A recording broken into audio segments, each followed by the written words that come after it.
Assalamualaikum, salam sejahtera dan salam Malaysia Madani. Melati kuntum tumbuh di taman, sayang merebah di pohon cemara. Assalamualaikum mulanya ucapan, mohon sembah pembuka bicara. Annyeonghaseyo, Jerman Damyaimnida. Izinkan saya memperkenalkan diri terlebih dahulu. Nama saya Nurul Damya Batrisha binti Badri Syam. Saya berumur 16 tahun. Saya merupakan pelajar di Sekolah Menengah Kebangsaan Selendang. Antara hobi kegemaran saya ialah membaca buku dan juga bermain bola tampar. Apabila dewasa kelak, saya bercita-cita untuk menjadi seorang guru yang dapat membantu orang lain serta dapat memberi manfaat kepada masyarakat dan negara. Tokoh yang paling saya minati ialah Mat Kilau. Perjuangan beliau bukan semata-mata menggunakan kekuatan fizikal, tetapi juga menggunakan strategik dan kebijaksanaan. Ini mengajar saya bahawa di dalam hidup, kejayaan memerlukan ilmu, perancangan dan kebijaksanaan. Pada hari ini, saya berasa amat teruja dan berbesar hati untuk berkongsi tentang sebuah buku menarik yang telah saya baca. Buku yang ingin saya kongsikan dalam bicara buku pada hari ini berjudul Rimba Harapan. Buku ini ditulis oleh Christmas atau nama sebenarnya Kamaluddin Muhammad. Beliau seorang penulis tersohor yang banyak menghasilkan novel sejarah dan isu-isu berkaitan dengan bangsa Melayu.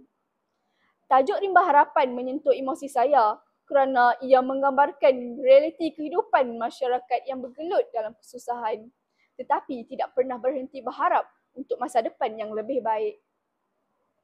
Buku ini mengandungi sebanyak 330 halaman dan diterbitkan oleh Dewan Bahasa dan Pustaka Kuala Lumpur.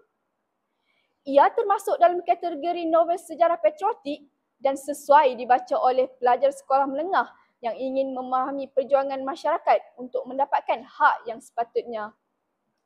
Tema utama buku ini ialah perjuangan dan harapan untuk membina kehidupan yang lebih baik. Novel Rimba Harapan karya Christmas mempertengahkan tema perjuangan masyarakat luar bandar yang hidup dalam kesempitan dan ketertindasan, namun tetap menyimpan harapan untuk mengubah nasib mereka ke arah yang lebih baik. Buku ini memaparkan pelbagai kisah menarik yang syarat dengan nilai murni dan pengajaran. Gaya penulisannya mampu menarik perhatian pembaca dari pelbagai peringkat umur. Jadi, marilah hayati dan dengarkan dengan teliti bicara saya tentang buku yang penuh warna ini. Semoga sedikit sebanyak dapat memberi inspirasi dan mencetus minat membaca dalam diri kita semua.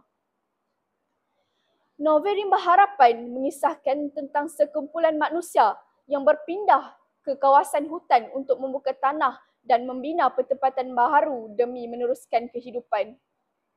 Mereka terdiri daripada golongan miskin dan buruh yang ingin keluar dari belenggu kemiskinan dan kesengsaraan di bandar.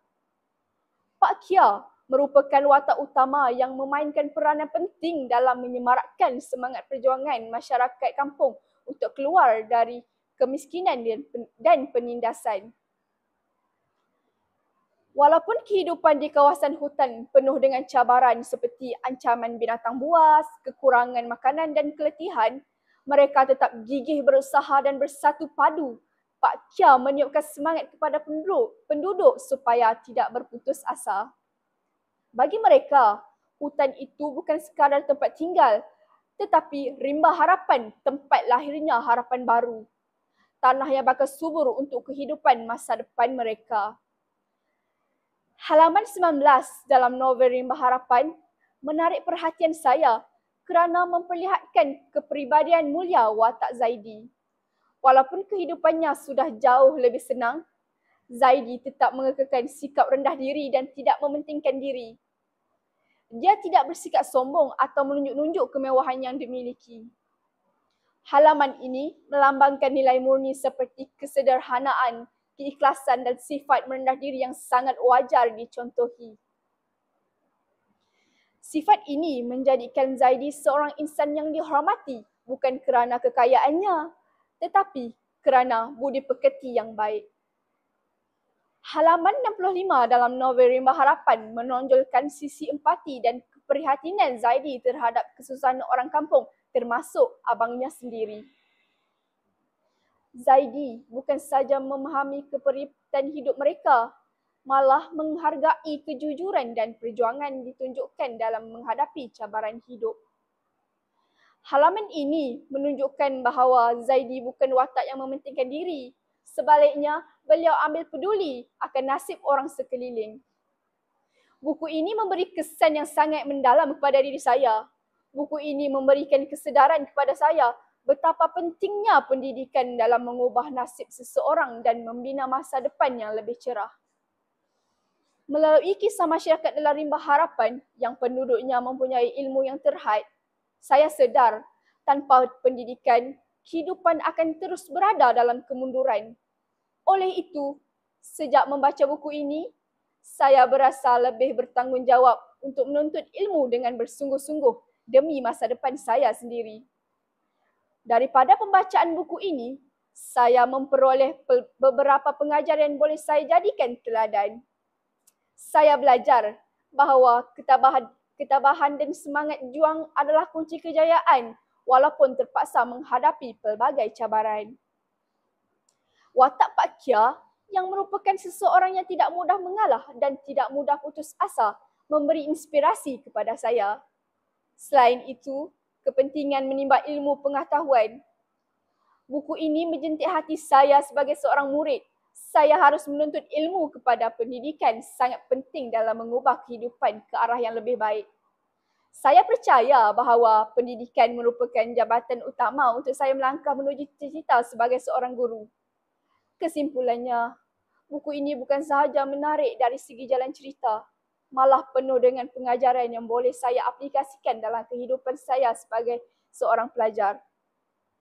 Membaca buku bukan sekadar hobi, ia adalah jabatan kepada ilmu, nilai dan pemikiran yang lebih luas. Oleh itu, amalan membaca harus dipupuk dan dijadikan budaya dalam kalangan generasi muda agar kita menjadi bangsa yang berilmu dan berwawasan. Sekian daripada saya. Terima kasih.